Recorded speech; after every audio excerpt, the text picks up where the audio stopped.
ஆதி சதுர்வேதங்கள் ஓதும் பரஞ்சோதியே எங்கள் அச்சனார் கோவில் அரசே. நம்புவோர்க்கு உபகாரி என்பதில் இவரன்றியில் நாட்டில் ஓர் தெய்வம் யார்கான். ஆதி சதுர்வேதங்கள் ஓதும் பரஞ்சோதியே எங்கள் அச்சனார் கோவில் அரசே. சுவாமியே சரணமையப்பா. ஸ்ரீ குருப்யோ நமः. ஹரி ஓம். நமः பூர்ணः பிரபோதாய பரிபூர்ணானந்ததாயினே சந்திரசேகர பாரத்யை மமஹத் பத்மவாசினே. ஜெயது ஜெயது நித்யம் தாத்ததேவாலயஸ்தः. ஜெயது ஜெயது நித்யம் பூர்ணா புஷ்களேஷः. ஜெயது ஜெயது நித்யம் ஸ்ரீகிராதः பரேஷः. ஜெயது ஜெயது நித்யம் தர்மசாஸ்தா மகேஷः. அச்சங்கோவில் அரசே சரணமையப்பா. இங்கே நாம் சிந்திக்க இப்போ இருக்கக்கூடியதான விஷயம் சாஸ்தா சஹஸ்ரநாமம். தொடர்ந்து பகவானுடைய அனுகிரகத்தினாலே ஒவ்வொரு நாளைக்கு ஒவ்வொரு நாமாவை பற்றினதான அர்த்தம் அப்படின்னு பகவானுடைய அனுகிரகம் கைகூடி அதை நம்மளை பார்க்க வைக்க வேண்டும். இதில் முதல்ல ஒரு முன்னுரையாக சஹஸ்ரநாமம்னா என்ன, அதில் நாம் பார்க்கக்கூடியதான விஷயம் என்ன அப்படிங்கிறத கொஞ்சம் அவசியம் தெரிஞ்சுக்கணும். பகவானை வழிபடுவதற்கு எத்தனையோ விதமான முறைகள் இருக்குது. எப்படி ஒரு தாய் தன் குழந்தைக்கு மடியில் உட்கார வச்சு ஆண் எழுதி தரத்துக்கெல்லாம் சொல்லித்தராளோ அதை போன்றே பரமேஸ்வரன் பார்வதியோடு பேசித்தான் நம்ம கிட்டக்க எல்லா ஆகமங்களும் வந்து சேர்ந்துருக்கு. சிவாகமங்களாக இருக்கட்டும், தேவியை வழிபடும் சாக்த ஆகமங்கள் என்று சொல்லப்படும் கிரந்தங்களாக இருக்கட்டும், விஷ்ணு ஆகமங்களாகவே இருக்கட்டும், எல்லாமே பார்வதி பரமேஸ்வரர்கள் பேசினது தான்.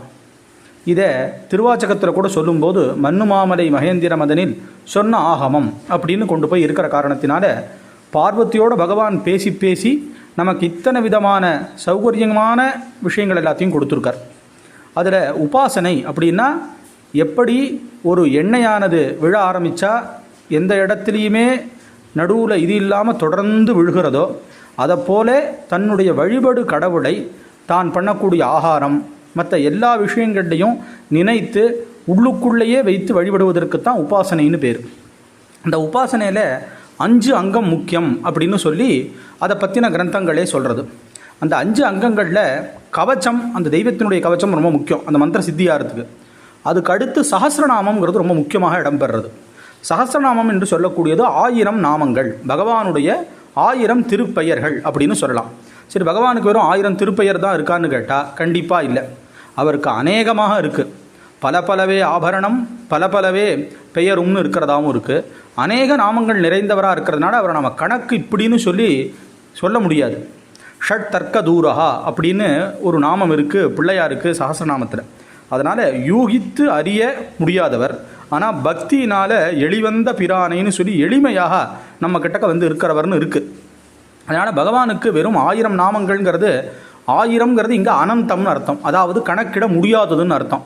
ஆனால் ஒரு கால சமயம் எல்லாரும் சொல்லக்கூடிய விஷயத்துக்குன்னு சேர்த்து ஒரு 1000ங்கிறதாக எண்ணிக்கைக்கு நம்ம கொடுத்துருக்கார்கள்.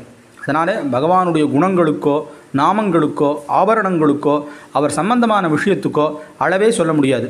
உதாரணத்திற்கு இப்போ சாஸ்தாவுக்குன்னு இந்த ஒரு சஹஸ்ரநாமம் தான் இருக்குன்னு இல்லை, நிறைய சஹஸ்ரநாமங்கள் இருக்குது. சவர்ண சஹஸ்ரநாமம்னு ஒன்று இருக்குது, ஜாப்பியேஸ்வர சஹஸ்ரநாமம்னு ஒன்று இருக்குது. பரமேஸ்வரனுக்குன்னு எடுத்துக்கொண்டால் கிட்டத்தட்ட அயுத்த நாமாவளின்னு 10,000 நாமங்கள் அர்ச்சனையோடு இருக்கிறது இருக்குது. அந்தந்த தெய்வங்களுக்கு நிறைய சஹஸ்ரநாமங்கள் இருக்கிறதா இருக்குது. அதில் முக்கியமாக நமக்கு எது வழக்கத்திலையும் பயன்பாட்டிலையும் பெரியவர்கள் சொல்லியும் இருக்கோ அதை அவரவர்கள் அங்கே வச்சுக்கிறதா இருக்குது. அதனால் பக்தியோடு அவன் திருப்பெயரை சொல்லணுங்கிறது அங்கே ரொம்ப முக்கியமான ஒரு விஷயம்.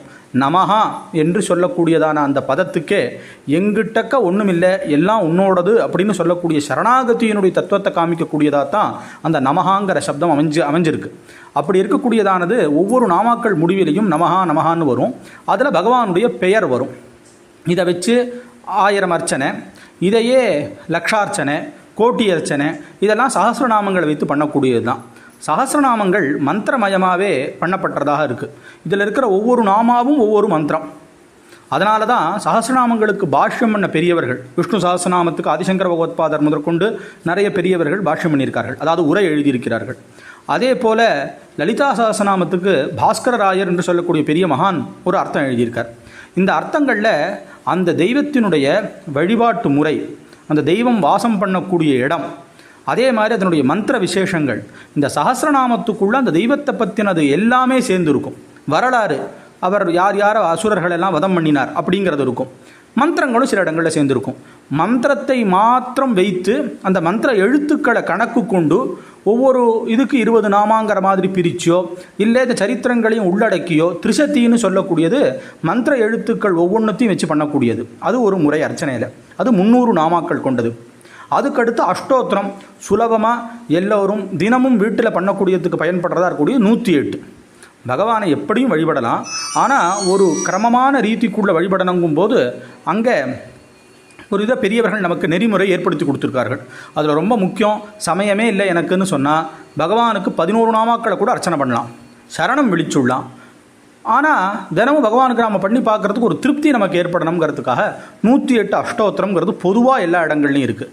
சௌகரியம் இருக்குது, சமயம் இருக்குங்கும்போது 300, 1000, விசேஷ காலங்களில் அவசியமாக 1000 சஹஸ்ரநாமங்களை கொண்டு பகவான் அர்ச்சனை பண்ணுறதுங்கிறது இருக்குது. அதனால் சஹஸ்ரநாமங்களுக்கு இவ்வளோ ஒரு மகிமை இருக்குது. அதில் நாம் இப்போது நம்ம சுவாமியான சாஸ்தாவினுடையதான சஹஸ்ரநாமத்தை பற்றி பார்க்க இருக்கோம். சாஸ்தாவை பற்றி சொல்லணும்னு சொல்லி சொன்னால் இந்த புஸ்தகங்கள்லேயே இன்னும் நிறைய நாமங்களில் அவருடைய அவதாரம், அவர் பண்ணினதான நிறைய லீலைகள், அதே மாதிரி அசுரர்களை வதம் பண்ணது, அவருடையதான விசேஷ ஆபரணங்கள், இதை பற்றி எல்லாம் வரப்போகிறது. அது எல்லாத்தையும் பார்க்க போகிறோம். ஹரியும் ஹரனும் சேர்ந்து அளித்ததான ஒரு செல்வம் சாஸ்தா. ஏற்கனவே அடியே நிறைய இடங்களில் விண்ணப்பம் பண்ணியிருக்கேன். ஹரியும் ஹரனும் சேர்ந்து இருக்கிறதுக்கு தான் தாரகம்னு பேர். அதனால தான் ராமநாமாவுக்கு தாரக நாமம் அப்படின்னு பேர். அந்த ஹரியும் ஹரனும் சேர்ந்து இருக்கக்கூடியதான ஒரு மூர்த்தி சாஸ்தா. அதனால் அவருக்கு தாரக பிரம்மம் அப்படிங்கிறதான பெயர் அமையிறது.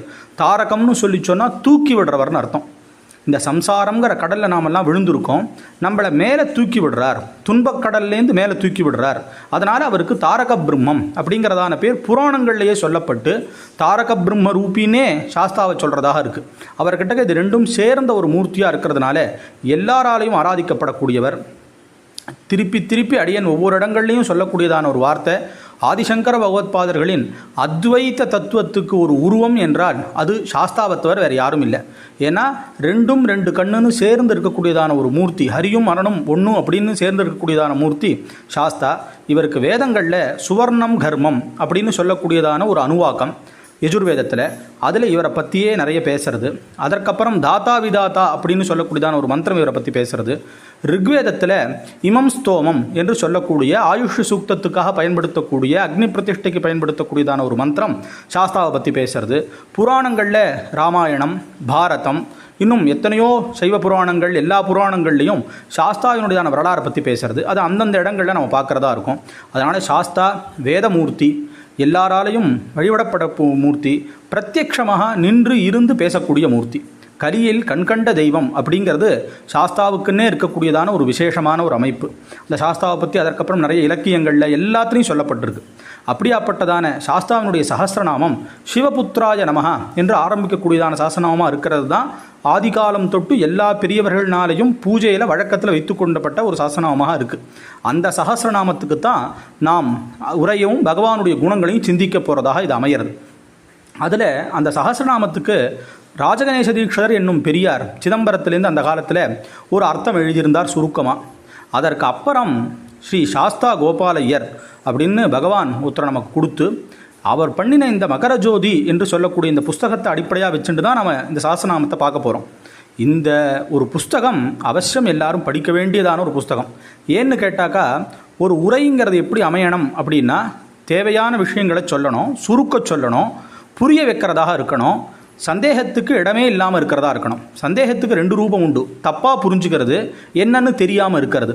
இது ரெண்டும் இல்லாமல் ஒரு விஷயம் பண்ணினாத்தான் அதற்கு சரியான ஒரு பயன் ஏற்படும். அதில் இந்த மகரஜோதிங்கிற புஸ்தகத்தில் சுவாமியை பற்றின தொன்மை, வழிபாட்டின் தொன்மை, அதற்கப்புறம் ஒவ்வொரு நாமங்களுக்கும் படத்தை வரைஞ்சு, இன்னொன்று அவர் பட்ட சிரமம், அந்த காலத்தில் பழமலை குருநாதர்கள் என்று சொல்லக்கூடிய மலைக்கு ரொம்ப காலமாக முன்னாடி போயின்னு இருந்த கம்மங்குடி மீனாட்சி சுந்தரம் ஐயர், ஸ்ரீ வாஞ்சிநாத ஐயர், புனலூர் சுப்பிரமணிய ஐயர், இன்னும் இந்த மாதிரி எத்தனையோ பெரிய மகான்கள் கிட்டக்கெல்லாம் கூட இருந்து பார்த்து அவர்கள்கிட்டேருந்தெல்லாம் விஷயங்களை தெரிந்து கொண்டு காரணமே இல்லாமல் மலையாளம் கற்றுண்டார். அதுக்கப்புறம் அது பயன்பட்டது, பகவானுடைய நிறைய விஷயங்களுக்கு அது ரொம்ப ஒரு சகாயமாக அமைஞ்சதுன்னு இப்பயும் சொல்லுவார். அந்த மாதிரி தன்னுடைய வாழ்க்கையினுடைய பாதி பகுதிகளை இதுக்குன்னே செலவிட்டு வில்லிவாக்கம் ஸ்ரீ விஸ்வநாத் சர்மா இவர்கள் கூடலாம் பழகி நிறைய விஷயங்களை சேகரித்து பேப்பர்லலாம் சின்ன சின்ன துண்டு பேப்பர்லலாம் எழுதி அதுக்கப்புறம் பகவானுடைய அனுகிரகத்தினால இந்த மகர ஜோதிங்கிற புஸ்தகத்தை அவர் பகவானுக்கு சமர்ப்பணம் பண்ணியிருக்கார். ரொம்ப ஒரு கருத்தாழமிக்க ஒரு புஸ்தகம். உதாரணத்துக்கு ஒரு விஷயம் சொல்லணும் அப்படின்னா, இதில் நிறைய இடங்களில் பகவானுக்கும் புஷ்பங்களுக்கும் சில விஷயங்கள்லாம் வரும், நாமாக்கள்லாம். அந்த புஷ்பங்களுக்கு பொதுவாக அர்த்தத்தை எழுதிடலாம், இந்த புஷ்பத்துக்கு பிரியமுள்ளவர்னு. ஆனால் இவர் என்ன பண்ணியிருக்கார், அதுக்கு தாவரவியல் பெயர் என்ன, இப்போ அது என்ன வழக்கத்தில் இருக்குது. ஏன்னா அது ரொம்ப முக்கியமான ஒன்று. புராண காலத்தில் ஒரு பேர் இருக்கும், சம்ஸ்கிருதத்தில் ஒரு பேர் இருக்கும், தூய தமிழில் ஒரு பேர் இருக்கும். ஆனால் அது இப்போ பயன்பாட்டுக்கு நம்ம புரிஞ்சுக்கிறது எப்படி? அதற்கவர் ரொம்ப பரிசிரமப்பட்டு இந்த புஸ்தகத்தை உருவாக்கி படங்கள் எல்லாத்தையும் தான் சொல்லி வரைய சொல்லி அதை பார்த்த உடனே புரியறதுக்கான காரியங்களை ரொம்ப விசேஷமாக பண்ணியிருக்கார். இந்த புஸ்தகம் மாத்திரமில்லை, இன்னும் அதுக்கப்புறமா சாஸ்தாவினுடைய திரிசதி, அஷ்டோத்திரம், அதற்கப்புறம் பகவானுடைய அனுகிரகத்தினாலே கிராதாஷ்டகம் என்று சொல்லக்கூடிய பகவானுடைய மந்திரமயமான ஸ்லோகம், அதையும் வெளியிட்டிருக்கார். அதே பிரகாரம் இந்த புஸ்தகத்தை அடியனுக்கு எங்களுடைய அபியுக்த சிகாமணிகளான டாக்டர் மகாசாஸ்திர பிரியதாசன் அரவிந்த் சுப்பிரமணியம் அவர்கள் தான் கொடுக்குறார். இந்த புஸ்தகத்தை என்கிட்ட கொடுத்தார் அடியன்கிட்ட.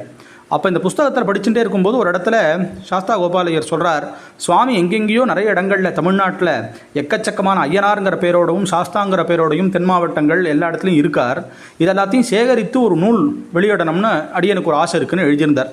அதை பகவான் நமக்கு ஒரு உத்தரவாக கொடுத்ததாக எடுத்துண்டு நமது அச்சனார் சபை மூலமாகவே கிராதாஷ்டகம், அதற்கப்புறம் அருள் தரும் ஐயனார் ஆலயங்கள் அப்படிங்கிறதான பேரோட சாஸ்தா எங்கெங்கெல்லாம் குடிகொண்டிருக்காரோ அதெல்லாத்தையும் சுருக்கமான ஒரு புஸ்தகங்களும் இப்போ வெளியிட்டு கொண்டு பாகங்களாக இறைவனுடைய கருணையினால் வந்துட்டுருக்கு. இதற்கு முக்கியமான ஒரு விஷயம் என்னென்னா, அவருக்கு இப்போ கிட்டத்தட்ட சதாபிஷேகம், அதாவது 82 வயசுக்கு மேலே ஆயிடுத்து.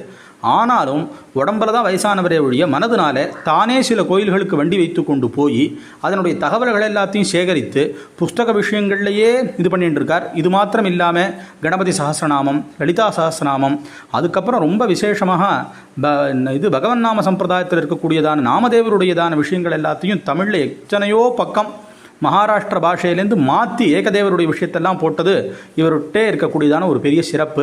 இவருக்கு குலதெய்வமும் இஷ்டமூர்த்தியும், எனது இஷ்டகுல தெய்வமான மணிதாசர் கொண்டாடுற மாதிரி இருக்கக்கூடியதான மூர்த்தி இவருக்கு சாஸ்தாவே. அதனால் அவருடைய அனுகிரகத்தினால எக்கச்சக்கமான விஷயங்களை பண்ணிட்டு இருக்கார். இன்னும் மேலே மேலே பண்ண வைக்கணும் பகவான் அவரை. அதனால் இப்படி ஒருத்தரை கொடுத்து இந்த மகர ஜோதிங்கிற புஸ்தகத்தை நமக்கு பகவான் கொடுத்துருக்கார். இந்த புஸ்தகங்களில் இருக்கக்கூடியதான விஷயத்தை அடியொற்றியே நாம் இந்த சாஸ்தாவினுடைய சஹஸ்ரநாமங்களுக்கு அர்த்தங்களை கூடுமான அளவு சிந்திக்க போகிறதா இருக்கும். பகவானுடையதான விஷயத்தை சிந்திக்கிறதே ரொம்ப முக்கியமானதாக சாஸ்திரங்களில் சொல்லப்பட்டிருக்கு. புராணங்களே பகவானை பற்றி பேசுகிறதும் கேட்குறதும் அதைத்தான் ரொம்ப முக்கிய வலியுறுத்தி முதல்ல சொல்கிறதா இருக்குது. நவவித பக்தி, 9 விதமான பக்திகளில் பகவானை அடையக்கூடிய விஷயங்களில் ரொம்ப அவசியமாக சிரவணம் என்று சொல்லக்கூடிய கேட்டல் அப்படிங்கிறது தான் ரொம்ப முக்கியமாக சொல்லப்பட்டிருக்கு. அதனால் அவர் அனுகிரகத்தினாலே அவனருளால் அவன்தாள் வணங்கிங்கிற நியாயத்தை வைத்து நாம் பகவானுடைய நாமாக்களை சிந்த செய்ய இருக்கிறோம். இந்த புஸ்தகத்தை வச்சுட்டு அது பிரகாரம் மேலே மேலே பார்க்குறதாக இருக்கும். அடுத்து முதல் நாமாக்கள்லேருந்து அர்த்தங்களை பார்த்து கொண்டு போவோம். அச்சங்கோவில் அரசே சரணமையப்பா.